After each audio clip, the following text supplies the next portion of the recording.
Okay. So find the value of ಅಂತ ಕೇಳಿ 1 3 5 7 9 11 13 15 17 19. So consecutive ಏನು ಕೊಟ್ಟಿದ್ದಾರೆ, ಆಡ್ ನಂಬರ್ ಕೊಟ್ಟಿದ್ದಾರೆ.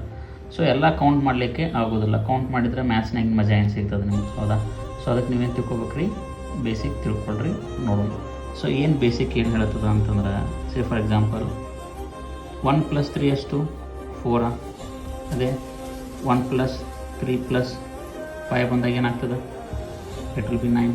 ಅಗೇನ್ 1 + 3 + 5 + 7 ಎಷ್ಟು ಬರ್ತದೆ, 16 ಬರ್ತದೆ.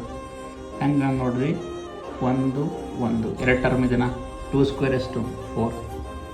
1 2 3 ಟರ್ಮ್ 3 ಸ್ಕ್ವೇರ್ 9. 1 2 3 4 4 ಸ್ಕ್ವೇರ್ 16. ಅಂದರೆ ಎಷ್ಟು ಟರ್ಮ್ ಇರ್ತಾವೆ ಅಷ್ಟು ಸ್ಕ್ವೇರ್ ಮಾಡಿದರೆ ಅದರ ಸಮ್ ಸಿಗ್ತದೆ. ಸೊ ಇದು ಎಷ್ಟು ಟರ್ಮ್ ಅದಾವು, 1 2 3 4 5 6 7 8 9 10. ಸೊ ಟರ್ಮ್ ಅಂದರೆ ಏನು ರೀ, answer. So 100 is the answer. ಮತ್ತು ಈ ಥರ ಹೆಚ್ಚಿನ ಟ್ರಿಕ್ಸು ಅಥವಾ ಕ್ಲಾಸ್ ಬೇಕಿದ್ದರೆ ಬಾನಿ ಸರ್ಕಾರ ಕ್ಲಾಸಸ್ ಅಂತ ಯೂಟ್ಯೂಬ್ ಚಾನಲ್ ಇದೆ. Please share, support and subscribe.